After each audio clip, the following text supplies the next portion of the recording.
प्रधानमंत्री नरेंद्र मोदी के मन की बात कार्यक्रम का 100वां एपिसोड किया गया प्रसारित। देहरादून में कैबिनेट मंत्री गणेश जोशी ने पूर्व सैनिकों के साथ मिलकर मन की बात कार्यक्रम को सुना। पीएम मोदी ने मन की बात में देशवासियों के लिए शेयर किया खास संदेश।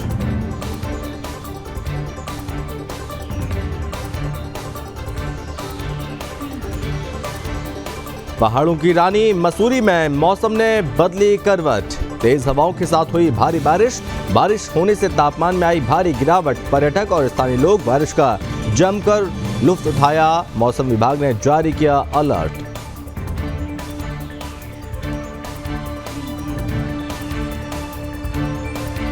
पुलिस प्रशासन की अनूठी पहल। गुमशुदा लोगों के लिए प्रशासन ने चलाया अभियान के तहत लापता लोगों की जारी है तलाश। लापता लोगों को उनके परिवारों से मिलने का करेंगे काम। कैबिनेट मंत्री डॉक्टर प्रेमचंद अग्रवाल ने हर्षिल विकासखंड भटवाड़ी के प्राथमिक स्वास्थ्य केंद्र का किया औचक निरीक्षण के दौरान मौके पर तैनात चिकित्सकों से प्राथमिक स्वास्थ्य केंद्र के बारे में ली जानकारी।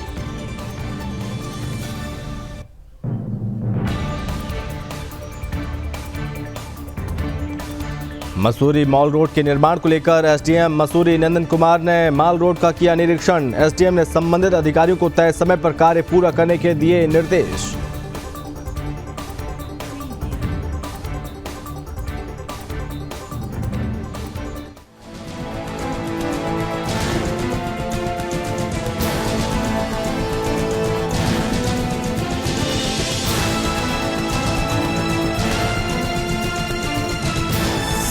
आप देख रहे हैं सुदर्शन न्यूज। नमस्कार, बहुत स्वागत है आप सभी का अपने उत्तराखंड में। मैं हूं आपके साथ संभव गुप्ता और बात करेंगे सबसे पहले प्रधानमंत्री नरेंद्र मोदी के मन की बात कार्यक्रम का 100वां एपिसोड प्रसारित किया गया। इस मौके पर देश भर में लोगों ने मन की बात कार्यक्रम को सुना। देहरादून में कैबिनेट मंत्री गणेश जोशी ने पूर्व सैनिकों के साथ प्रधानमंत्री के मन की बात कार्यक्रम को सुना।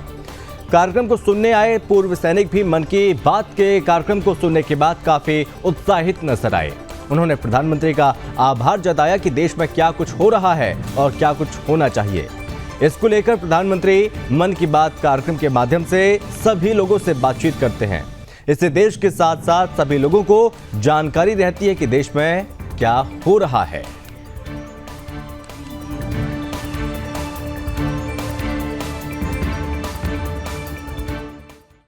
आज मन की बात के इस 100वें एपिसोड को अपने पूर्व सैनिक ऑफिसर्स व जवान साथियों के साथ सुनने का मौका मिला और आज ये कार्यक्रम इतना पॉपुलर हो गया है। इसका कारण ये है कि किसी भी एपिसोड में मोदी जी ने कोई राजनीतिक बात नहीं की है। उन्होंने समाज के उत्थान की बात की है, शिक्षा की बात की है, स्वास्थ्य की बात की है, अलग अलग क्षेत्रों की संस्कृति के उत्थान की बात की है। आज 21 करोड़ से अधिक लोग रेगुलर प्रोग्राम को देखते हैं। 46 करोड़ से अधिक लोग कभी कभी देखते हैं। लेकिन आज जिसका प्रचार प्रसार हो रहा है, ये करीब 50 करोड़ का आंकड़ा पार करने वाला है। ये इस बात का प्रतीक है कि ये कार्यक्रम कितना लोकप्रिय होता जा रहा है। इस कार्यक्रम के माध्यम से कई ऐसे विषय जिनकी जानकारी हमें नहीं होती है, इसके माध्यम से हम लोगों के सामने आते हैं। और आज इस एपिसोड की सफलता के लिए मैं देश के प्रधानमंत्री जी को और जितने श्रोता हैं उनको शुभकामनाएं देता हूं, बधाई देता हूं।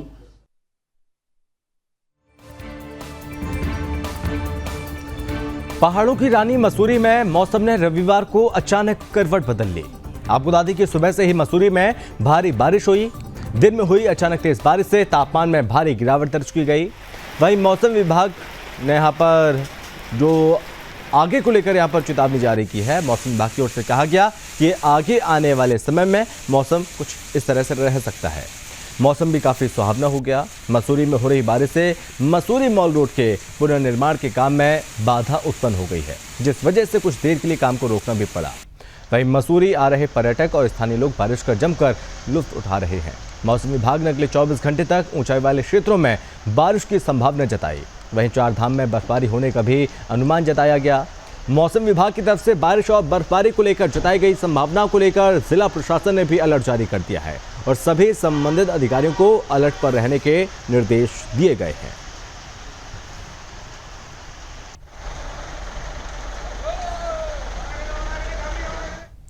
अपनों से बिछड़ने का दर्द लफ्जों में बयां कर पाना बेहद मुश्किल है। गुमशुदा के परिजन हर रोज घर की दहलीज पर टकटकी लगाए उनकी राह देखते रहते हैं। उनके इसी दर्द को समझते हुए अब उत्तराखंड के ऊधम सिंह नगर जिले की पुलिस बीते 3 महीने में लापता हुए 101 लोगों की तलाश के लिए अभियान चलाने जा रही है।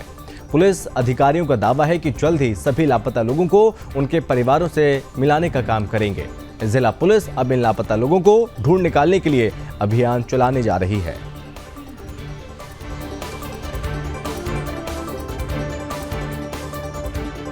बालिग या नाबालिग ये पुलिस की हमेशा प्राथमिकता में रहे हैं और इनके ढूंढ खोज के लिए और उसके बाद परिजनों के सुपुर्द करने के लिए इसमें पुलिस के द्वारा निरंतर कार्रवाई की जाती है।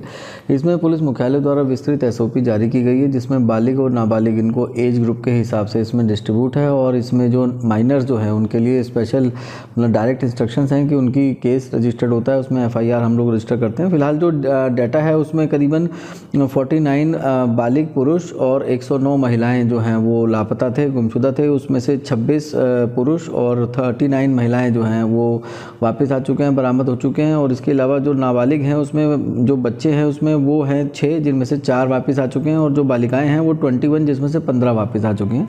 और जो इसमें से शेष हैं उनके भी बरामदगी के लिए पुलिस द्वारा प्रयास किए जा रहे हैं। इसमें सब में अलग अलग अभियोग पंजीकृत हैं और कुछ में गुमशुदगी के रूप में ये पंजीकृत हैं जिसमें अलग अलग इन्वेस्टिगेशन विवेचनाएँ चल रही हैं। अपनों से बिछड़ना क्या होता है उनसे पूछिए जो अपनों से बिछड़ जाते हैं। एक ऐसा ही घटना आपको बता दें ऊधम सिंह नगर का है। ऊधम सिंह नगर में पिछले 3 महीनों में 194 लोगों से ज़्यादा पूरे ऊधम सिंह नगर में लापता है, जिसको पुलिस अब सख्त से सख्त कार्रवाई करने का मुहिम चलाने जा रही है, जिसमें पिछले 3 महीनों में कुछ लोगों की बरामदी भी हुई है, लेकिन अब तक 101 लोगों की बरामदी नहीं हुई है। वहीं बात करें ऊधम सिंह नगर SP सिटी मनोज कत्याल का, तो उनका साफ तौर पर कहना है कि अब जो भी लापता हैं उनको एक अभियान चलाया जाएगा, उन सभी के चेहरों पर मुस्कान लाया जाएगा जिनके घरों के चिराग लापता हैं। वहीं बात करें पूरे ऊधम सिंह नगर में तो 9 थाने और तमाम चौकियां हैं, जिसमें सभी चौकियों और थानों को ऊधम सिंह नगर के SSP और मनोज कत्याल ने सख्त निर्देश दिए हैं कि सभी थानों और चौकियों में एक अभियान चलाया जाए और लोगों को चिन्हित किया जाए कि ऐसे किन किन घरों से लोग लापता हैं और उन लोगों का एक दोबारा से डाटा तैयार किया जाए जिससे उनके चेहरे पर मुस्कान ला सके। रुद्रपुर से सुदर्शन न्यूज़ के लिए सन्नी पांडे। कैबिनेट व प्रभारी मंत्री डॉक्टर प्रेमचंद अग्रवाल ने हर्षिल विकासखंड भटवाड़ी के प्राथमिक स्वास्थ्य केंद्र का औचक निरीक्षण किया।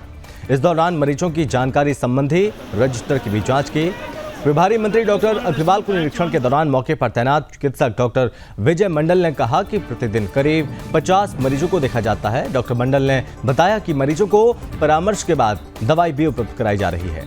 इस मौके पर प्रभारी मंत्री डॉक्टर अग्रवाल ने कहा कि 4 धाम यात्रा प्रारंभ हो चुकी है और ऐसे में तीर्थ यात्रियों को बेहतर स्वास्थ्य सेवा के लिए सरकार प्रतिबद्ध है। उन्होंने कहा कि दवाइयाँ बाहर से ना लिखी जाएं और साथ ही उन्होंने कहा कि मरीजों के लिए हर वक्त चिकित्सकीय सेवा उपलब्ध रहे, इसका ध्यान रखा जाए।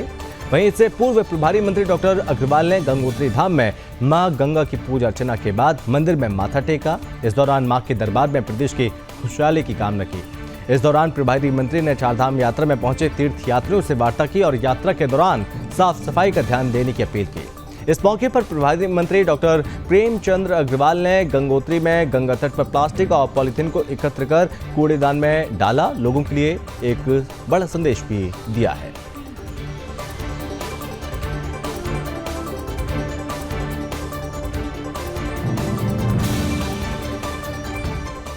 उत्तराखंड के मसूरी मॉल रोड के निर्माण को लेकर SDM मसूरी नंद कुमार ने मॉल रोड का निरीक्षण किया।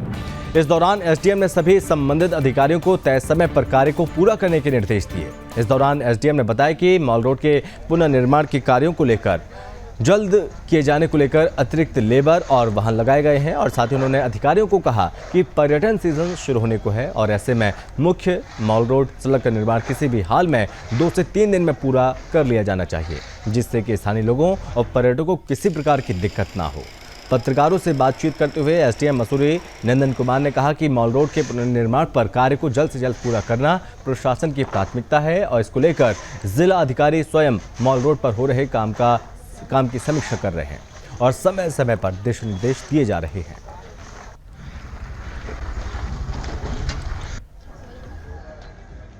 एक काम हो रहा है, डबल शिफ्ट में हो रहा है, मशीनरी, लेबर, मैन पावर सब लगा हुआ है। पीडब्ल्यूडी के इंजीनियर और प्रशासन की तरफ से भी जो स्टाफ है, हमारे नायब तहसीलदार निरंतर वहाँ पे मौके पर मौजूद हैं, क्योंकि 30 अप्रैल तक ये काम पूरा होना है। तो लगभग काम हो गया है। अब उस स्ट्रेच में डीबीएम का काम होना है, उसी की प्लानिंग के अनुसार जो है संबंधित ठेकेदार और इंजीनियर से वार्ता हुई है, तो वो निर्देश दिए गए हैं कि कल तक इस काम को पूरा कर दिया। तो मलबे के निस्तारण की कार्रवाई की जा रही है। उन्होंने गाड़ियाँ भी बढ़ा दी हैं, छोटे और बड़े दोनों गाड़ियों का यूज़ करते हुए। जो मलबे का है, जो कुछ मलबा अभी पड़ा हुआ है, जो अभी भी स्क्रैपिंग हो रही है, तो जिस तरह से स्क्रैपिंग हो रही है उस तरह से ही उसी समय मलबा भी निस्तारण किया जा रहा है, यही निर्देश भी है। रोलर चल रहा है और बड़ी मशीनरी चल रही हैं, तो पाइप्स का डैमेज हो रहा है। अभी जस्ट मेरी बात हुई है जल संस्थान की टीम से, इनके कई सारी टीम्स पैरेलल वर्क कर रहे हैं और इसका भी समाधान जल्दी किया जा रहा है। क्षेत्र में स्थित नगरा तराई मुख्यमंत्री आवास पर भारत के यशस्वी प्रधानमंत्री नरेंद्र मोदी जी के मन की बात कार्यक्रम को सुना गया और आबू धाबी की पीएम मोदी की मन की बात कार्यक्रम को सुनने के लिए खटीमा में भारी संख्या में लोग एकत्रित होकर मन की बात कार्यक्रम का इस 100वें एपिसोड को बहुत ही शालीनता के साथ जनता ने सुना है। बता दें कि मन की बात कार्यक्रम को लेकर सीएम धामी पहले ही सभी अधिकारियों को निर्देश दे चुके थे कि प्रदेश के सभी स्कूलों, कॉलेज और सभी कार्यालय में यहाँ पर मन की बात कार्यक्रम को सुनने की व्यवस्थाएं की जाए, जिसके तहत पूरे प्रदेश में पीएम मोदी की मन की बात कार्यक्रम को सुना गया।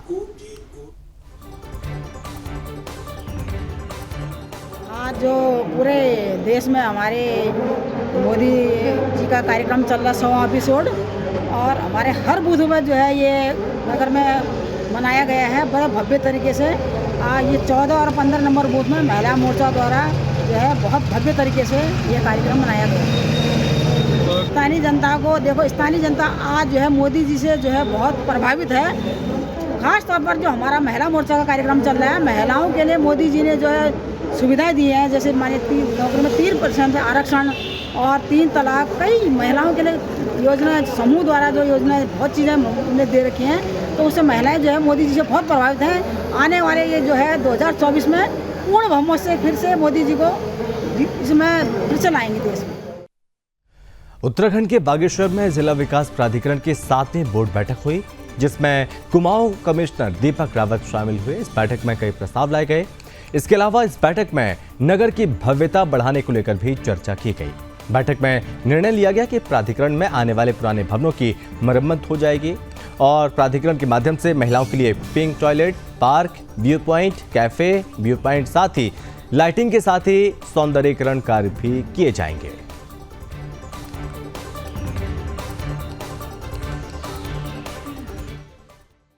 जिला स्तरीय विकास प्राधिकरण की 7वीं बोर्ड बैठक अभी बागेश्वर में हुई है और इसमें जिन मुद्दों पे चर्चा हुई है, निर्णय हुए हैं, इनको आप 3-4 कैटेगरीज में मान सकते हैं। एक तो ऐसे मुद्दे थे जो डेवलपमेंट के काम हमें प्राधिकरण के फंड से करवाने हैं, तो इसमें कुछ जगह में एक पार्क बना रहे हैं, अच्छी लाइटिंग कर रहे हैं, एक व्यू पॉइंट बना रहे हैं कलेक्ट्रेट के पास। एक तो ये हुआ है। कुछ म्यूरल्स हम बनाएंगे। एक महिलाओं के लिए विशेषकर एक पिंक टॉयलेट हम बना रहे हैं, जो शहर में किसी उपयुक्त स्थान पे होगा जहां लेडीज इसको। उत्तराखंड के खटीमा में उस वक्त हड़कंप मच गया जब पुलिस चौकी क्षेत्र में टनकपुर पीलीभीत नेशनल हाईवे पर एक बड़ी दुर्घटना हो गई और आबू धाबी की नेशनल हाईवे पर स्कूटी में बैठे व्यक्तियों को एक कैंटर चालक ने जोरदार टक्कर मार दी। हादसे में एक पुरुष और एक 4 वर्षीय बच्चे की मौके पर मौत हो गई, जबकि स्कूटी सवार महिला गंभीर रूप से घायल हो गई, जिसके बाद मौके पर मौजूद लोगों ने मामले की सूचना पुलिस प्रशासन को दी। वहीं मौके पर पहुंची पुलिस ने मामले को दर्ज कर शव को पोस्टमार्टम के लिए अस्पताल भेज दिया और साथ ही घायल महिला को अस्पताल में भर्ती करा दिया। फिलहाल मामले में आगे की जांच जारी है।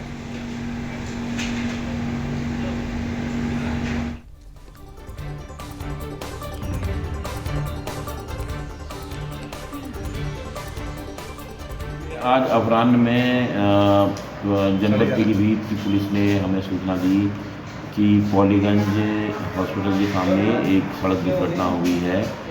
इस सूचना पर चौकी इंचार्ज मझोला पुलिसपाल जी मौके पर गए तो एक कैंटर द्वारा तेज़ी और लापरवाही से वाहन चलाकर एक स्कूटी सवार को टक्कर मार दी, जिससे स्कूटी सवार और उसके बच्चे की मौके में मृत्यु हो गई। उसकी पत्नी गंभीर रूप से अस्पताल में उपचाराधीन है। शव का पंचनामा भर के पोस्टमार्टम के लिए सरकारी हॉस्पिटल भेजा गया। उत्तराखंड के लालकुआ में पुलिस प्रशासन को बड़ी कामयाबी हासिल की है।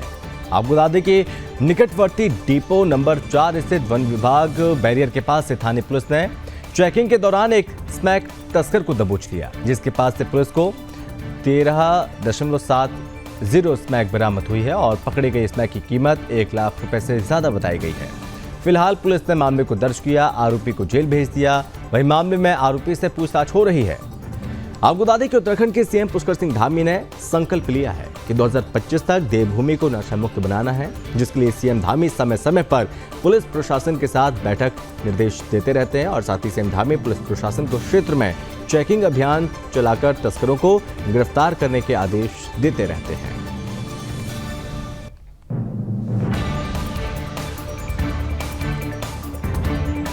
उत्तराखंड के मसूरी के हाथीपांव मार्ग पर बड़ा हादसा हो गया। बता दें कि हाथीपांव मार्ग माइंस के पास 2 युवकों के पैर फिसलने से खाई पर गिर गए और जिसकी सूचना स्थानीय लोगों ने मसूरी पुलिस और एसडीआरएफ को दी गई, जिसके बाद एसडीआरएफ की टीम घटनास्थल पर पहुंची।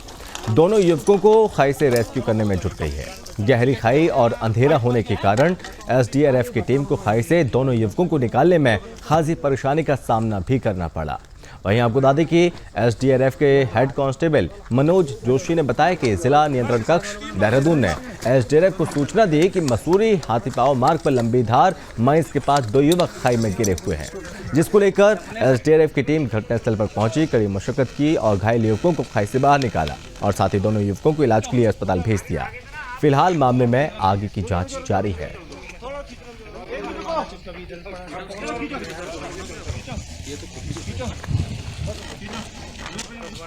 बढ़ते आगे, जहां आज पीएम मोदी ने मन की बात की। पीएम मोदी के मन की बात सुनने के लिए पहाड़ों की रानी मसूरी में कार्यक्रम का भी आयोजन किया गया, जिसमें स्थानीय लोगों ने पीएम मोदी जी की तरफ से मन की बात कार्यक्रम के 100वें संस्करण को सुना। और आपको बता दें कि प्रधानमंत्री नरेंद्र मोदी जी के मन की बात को सुनने के लिए लोगों में उत्साह देखा गया और आपको बता दें कि मसूरी के साथ सभी बूथों पर भी मन की बात कार्यक्रम को सुना गया।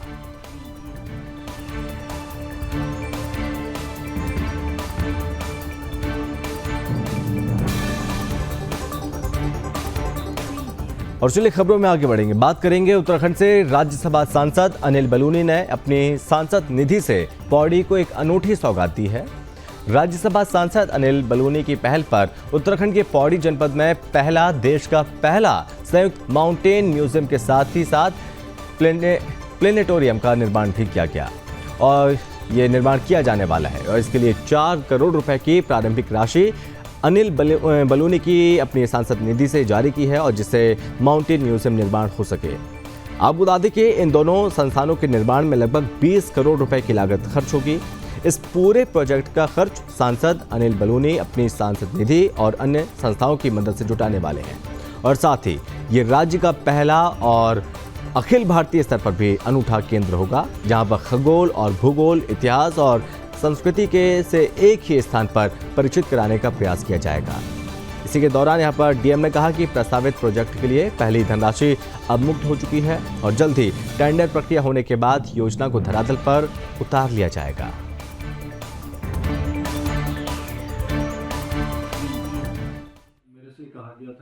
सभा सांसद अनिल बलूनी सर की तरफ से अभी हमें सांसद निधि के माध्यम से 4.61 करोड़ के आसपास का एक फंड सैंक्शन किया गया। माउंटेन म्यूजियम के लिए है। माउंटेन म्यूजियम के साथ एक प्लेनेटेरियम भी बनाया जाने प्रस्तावित है।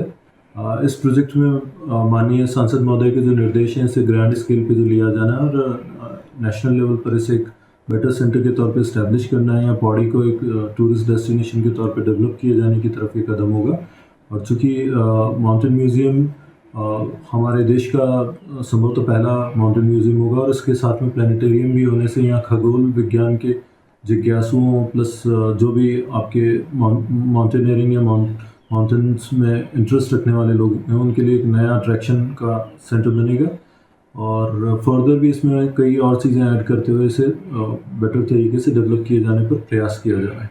सर नाम का जिक्र माननीय राज्यसभा सांसद महोदय अनिल बलूनी सर की तरफ से जो हमें अभी 4.61 का इनिशियल या स्टेज 1 की जो स्वीकृति दी गई है सांसद निधि में से, उसके अतिरिक्त इसकी अभी की लागत लगभग 20 करोड़ के आसपास है। लेकिन फर्दर इसमें अगर बायोडाइवर्सिटी पार्क या साइंस पार्क या इस तरीके की चीज़ें ऐड की जाती हैं तो ये फर्दर बढ़ भी सकता है। उत्तराखंड में चारधाम यात्रा शुरू हो चुकी है और चारधाम यात्रा के बीच हो रही भारी बारिश और बर्फबारी ने लोगों की मुसीबत और ज़्यादा बढ़ा दी है। बता दें कि केदारनाथ व बद्रीनाथ में हो रही बर्फबारी व निचले इलाकों में हो रही बारिश ने चारधाम यात्रियों समेत प्रशासन की मुसीबत को बढ़ा दिया। एहतियातन देर रात श्रीनगर पुलिस ने चारधाम यात्रियों को श्रीनगर में ही रोका और साथ ही पुलिस की तरफ से यात्रियों को नज़दीकी नगरों में रुकने की अपील की जा रही है। श्रीनगर गढ़वाल में पुलिस ने NIT उत्तराखंड के पास और बद्रीनाथ बस अड्डे के पास चेकिंग पॉइंट बनाए हुए हैं। यहां चारधाम यात्रियों को रोका जा रहा है और साथ ही जिन यात्रियों के पास रात के रुकने की ऑनलाइन बुकिंग है उन्हें रुद्रप्रयाग चमोली की ओर जाने दिया जा रहा है। लेकिन जिन यात्रियों ने पास बुकिंग नहीं की है उन्हें श्रीनगर में ही ठहरने की अपील की जा रही है। श्रीनगर कोतवाल रवि सैनी ने बताया कि श्रीनगर में पर्याप्त मात्रा में रुकने की व्यवस्थाएं हैं और यात्रियों को किसी तरह की कोई दिक्कत नहीं होगी। मौसम खुलने पर यात्रियों को अपनी यात्रा जारी रखने की अपील की जा रही है।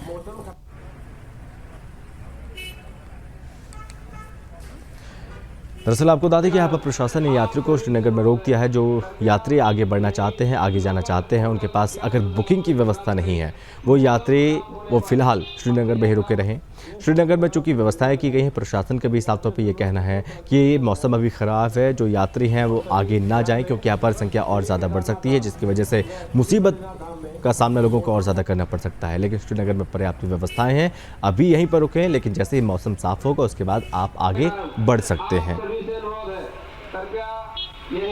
लोकल होटल या धर्मशाला में विश्राम करें। मौसम साफ आप ले रहे हैं। देखिए ये मौसम विभाग का अलर्ट है और अभी सूचना मिली है कि केदारनाथ धाम में बद्रीनाथ धाम में भारी मौसम खराब है, जिस कारण यात्रियों को सूचित किया जा रहा है कि मौसम साफ होने पर ही अपनी यात्रा प्रारंभ करें। तो यात्रीगण हैं उनको स्थानीय होटल और धर्मशालाओं की जानकारी दी जा रही है, साथ ही उनके वाहन NIT पार्किंग और नगर पालिका के पास बनी पार्किंग में खड़े कराया जा रहा है। सर ये अभी मौसम विभाग का 3 तारीख तक का अलर्ट है, 3 मई। जिनके पास आगे की बुकिंग वगैरह है उन्हें रोका जा रहा है या जिनके पास बुकिंग है उनको वेरीफाई करके छोड़ा जा रहा है। बढ़ते आगे उत्तराखंड के मसूरी में मॉल रोड के पुनर्निर्माण और सौंदर्यीकरण के कार्य को लेकर स्थानीय लोगों के साथ पर्यटकों को भारी दिक्कतों का सामना भी करना पड़ रहा है। मॉल रोड में लगातार चल रहे पुनर्निर्माण कार्यों से लोगों को आने जाने में परेशानियों का सामना करना पड़ता है। वहीं जिलाधिकारी ने मॉल रोड पर वाहनों की आवाजाही पर पूरी तरीके से रोक लगाने के निर्देश दिए थे, जिसके बाद नगर पालिका अधिशासी अधिकारी ने मॉल रोड के दोनों बैरियर पर सभी प्रकार के वाहनों के लिए पूर्ण रूप से प्रतिबंध लगा दिए थे। अभी फिलहाल बंद कर दिया गया, जिससे लोगों को भारी परेशानी का सामना करना पड़ रहा है। शनिवार को सुबह के समय स्कूल और ऑफिस जाने वाले बच्चों को खासी परेशानी को सामना भी करना पड़ा। बैरियर से ना तो वाहनों को अंदर आने दिया गया और ना ही जाने दिया गया, जिससे लोगों ने हंगामा किया, लोगों को कोई परेशानी हुई। आपको बता दें कि मॉल रोड में यहाँ पर इस वक्त निर्माणाधीन काम जारी है, लेकिन इस बीच यहाँ पर तमाम मरम्मत के काम हो रहे हैं। लेकिन मौसम भी ख़राब हुआ, मौसम के ख़राब होने के बाद यहाँ पर फिलहाल इस मरम्मत के कार्य को रोक दिया गया था। लेकिन इसी के साथ यहाँ पर बैरियर लगा दिए गए ताकि यहाँ पर जो लोग आने जाने वाले हैं उन्हें परेशानी थोड़ा हो रही है, लेकिन इसमें दिक्कत ना हो इसको लेकर यहाँ पर निर्माण कार्य को फिलहाल रोका गया था।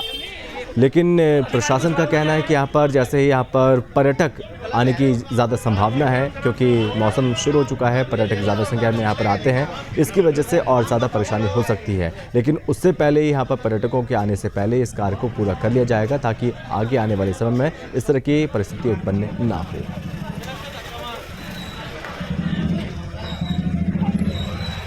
ज़्यादा दिक्कत हो रही है। सुबह सारे जो बच्चे स्कूल जाते हैं, छोटे छोटे बच्चे, उनके पेरेंट्स बहुत लेट पहुँचे हैं।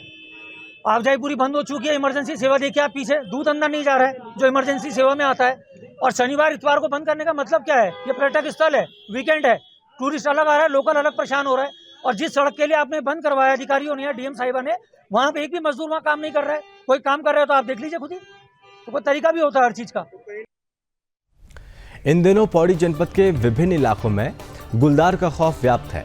ताज़ा मामला विश्वविद्यालय से सामने आया, जहां पर बीते देर रात एक गुलदार विवि के परिसर में दिखाई दिया, जिसका वीडियो टीचरों ने बना लिया। वहीं गुलदार की धमक से लोग खौफ में हैं, जबकि पूर्व में भी गुलदार कई क्षेत्रों में दिखाई दिया। वहीं विश्वविद्यालय परिसर में गुलदार दिखाई देने पर टीचरों ने छात्रों को सतर्क रहने को कहा। इसके पूर्व भी श्रीनगर में कई इलाकों में गुलदार दिखाई देने की सूचना पर वन विभाग को इसकी जानकारी मिली थी। और साथ ही यहाँ पर आपको बता दें कि फिलहाल लोगों ने मामले की सूचना वन विभाग को दे दी है। वन विभाग आगे की कार्रवाई में जुट गया है। लेकिन इस बीच यहाँ पर आपको बता दें कि गुलदार को पकड़ने की कोशिश गुलदार को पकड़ने की कोशिश जारी है, लेकिन विश्वविद्यालय परिसर के आसपास गुलदार दिखने के बाद बच्चों में हड़कंप मच गया था। टीचरों ने इसका वीडियो बनाया, छात्रों को सतर्क रहने के निर्देश दिए हैं। वन विभाग को सूचना दी, वन विभाग पूरी मुस्तैदी के साथ गुलदार को पकड़ने की कोशिश में जुटी हुई है।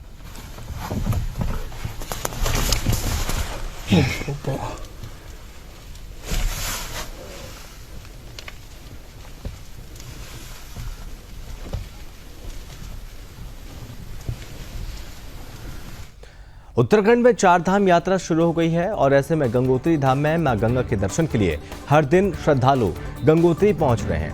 श्रद्धालु मां गंगा के दर्शन कर रहे हैं।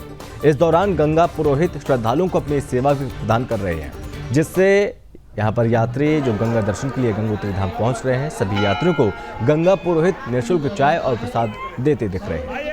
गंगोत्री धाम के सभी गंगा पुरोहितों ने गंगोत्री धाम में पधारने वाले सभी श्रद्धालु और तीर्थ यात्रियों के लिए निःशुल्क चाय और प्रसाद वितरण का कार्यक्रम प्रारंभ किया, जो लगातार 6 माह तक चलता रहेगा। आगे के समय और भव्य रूप से भी ये चलने वाला है।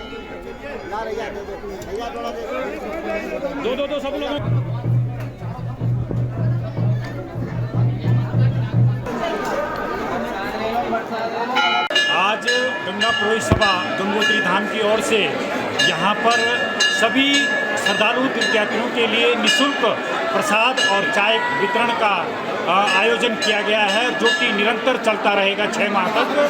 तो इसमें जो है हरीश जी और नीरज पंत जी द्वारा जो सहयोग किया गया, उसके लिए बहुत बहुत आभार। और इसी के साथ इस बुलेटिन में बस इतना ही। आप देखते रहिए सुदर्शन न्यूज़। जय हिंद। सुदर्शन न्यूज।